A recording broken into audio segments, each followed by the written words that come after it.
Skoro.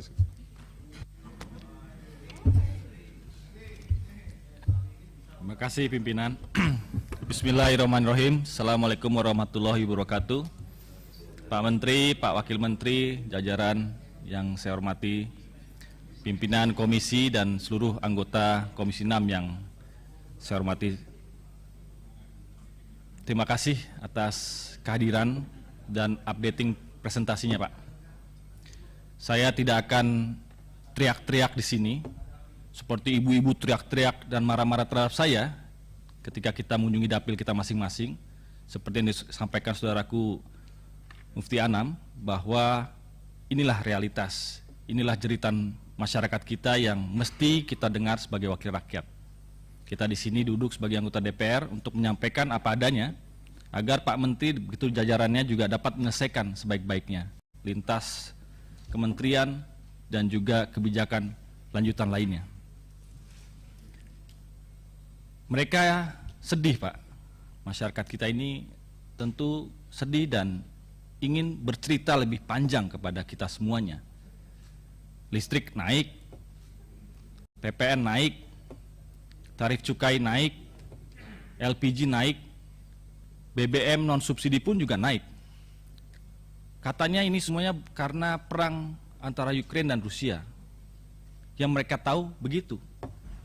Tetapi mereka tidak ingin tahu tentang itu semuanya. Yang mereka inginkan adalah bagaimana mereka setiap hari mampu untuk melanjutkan kehidupannya menjadi manusia yang lebih bisa bertahan hidup.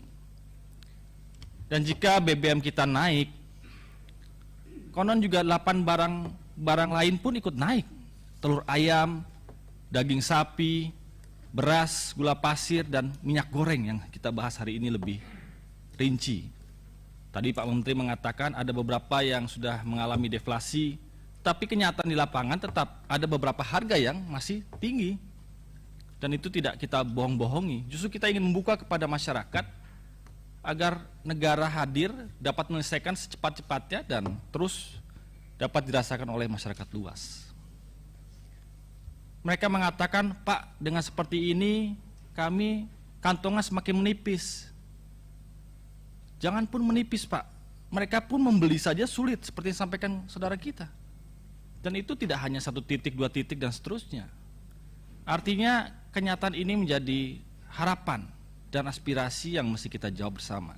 Apalagi dalam waktu dekat kita mengetahui bulan Ramadan tiba. Bapak sudah bisa menskenariokan dan merumuskan bagaimana caranya kita mengantisipasi kejadian-kejadian yang akan terjadi di masa depan. Tentu tidak situasional, kita berbicara tahunan, kita bicara jangka panjang. Tidak hanya disalahkan menterinya saja, kepala daerahnya saja, anggota DPR-nya saja, tapi kita semuanya akan terlibat di situ. Katanya penyebabnya harga-harga ini meningkat juga salah satunya karena pemerintah tidak siap. Benarkah begitu? Itulah yang mesti kita jawab bersama-sama. Apakah juga karena faktor alam, karena terjadinya pancaroba dan seterusnya, karena komoditas kita juga terganggu? Apakah karena itu juga? Atau karena ada rantai distribusi yang tidak baik, supply chain-nya, produksinya tidak masalah, penjualannya tidak masalah, tetapi ternyata distribusinya ada terjadi kesalahan. Mengapa Pak Presiden juga saya dengar, saya baca beritanya, menginstruksikan kepada Kapolri agar untuk melihat kejadian-kejadian seperti itu. Apakah juga karena adanya spekulan, mafia-mafia yang konon mencuri ilmu dan informasi yang akhirnya diperdagangkan untuk mendapatkan keuntungan sebesar-besarnya.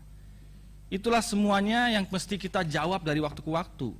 Kita tidak juga mengindahkan ya, apakah ini adalah pasar, mekanisme pasar itu tidak berjalan. Tentu ada penerimaan, permintaan.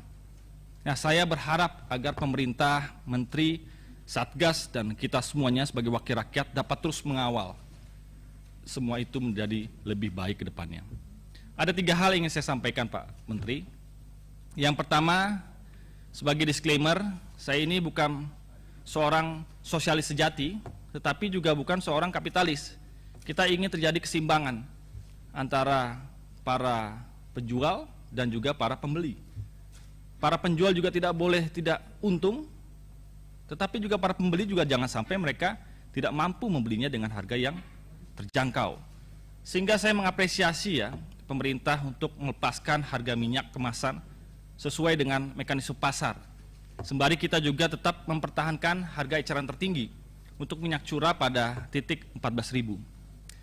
Kebijakan ini tentunya memberikan beberapa manfaat Pak Menteri kepada masyarakat, dianggap sebagai kebijakan yang pro.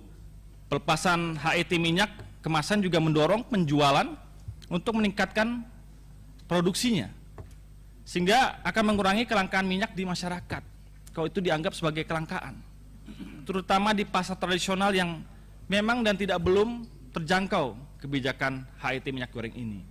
Di dapil kami rata-rata mereka membeli di pasar tradisional Pak, tidak banyak minimarket, Alfamart. Kalau di Jabodetabek, di kota-kota besar mungkin lah banyak seperti itu, tapi kalau di pasar atau di daerah-daerah pegunungan, pesisir, mereka datangnya kepada pasar tradisional. Sehingga HET untuk minyak curah juga akan membantu masyarakat yang golongan bawah saat ini terbebani oleh kelangkaan dan mahalnya minyak goreng. Sehingga proses di pasar itu jangan juga mengorbankan mereka semuanya. Meskipun demikian Bapak, kebijakan ini tentunya juga memiliki permasalahan, atau ini adalah kontranya dari apa yang sudah dilakukan oleh pemerintah dalam waktu dekat kemarin. Pelepasan HET minyak kemasan beresiko itu juga memberikan kesempatan bagi spekulan untuk makin menimbun minyaknya.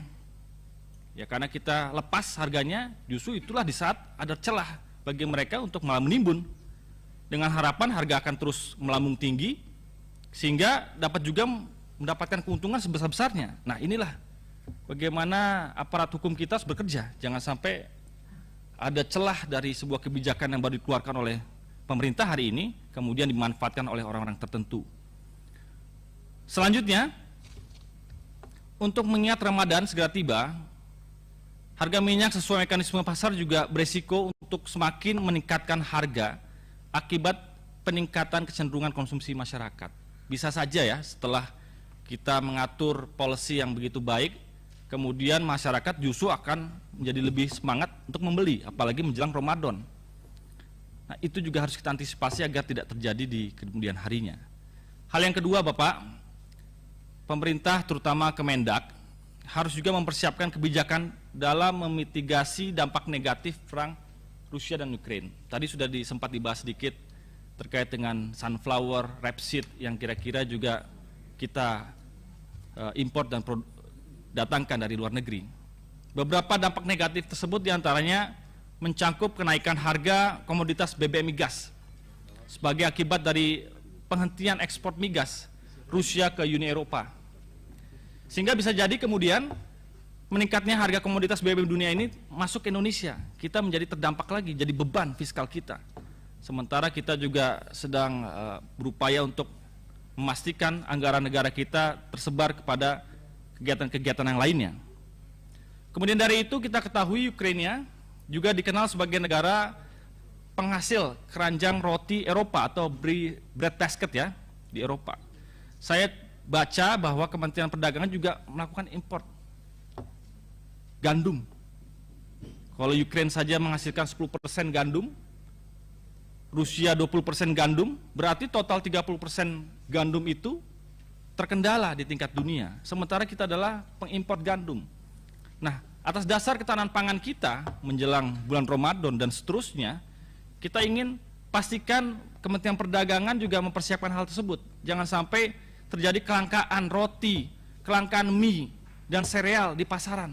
Ini adalah hajat hidup UMKM juga salah satunya, yang juga kita konsumsi di kota-kota dan di desa-desa.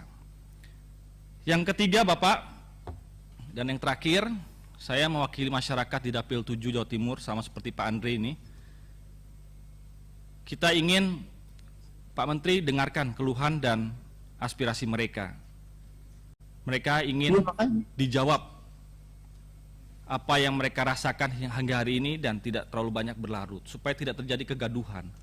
Jadi kata-kata kegaduhan itu sebetulnya penting untuk kita lakukan bersama. Jangan sampai, saya tidak ingin mendorong Pak Menteri lebih lanjut, justru saya ingin mengingatkan, jangan sampai api dalam sekam ini kemudian berlanjut menjadi lebih keras.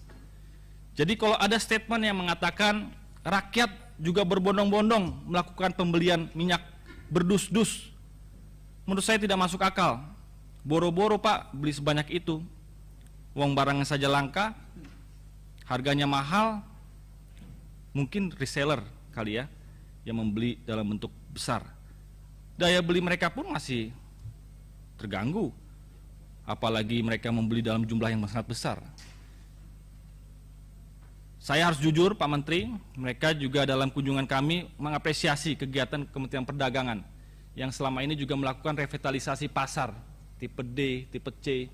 Itu sangat berarti untuk mereka, tapi tolong dalam konteks perdagangan komoditas di tingkat rakyatnya, Pak Menteri juga harus mengantisipasinya dan menjalankan dengan sebaik-baiknya.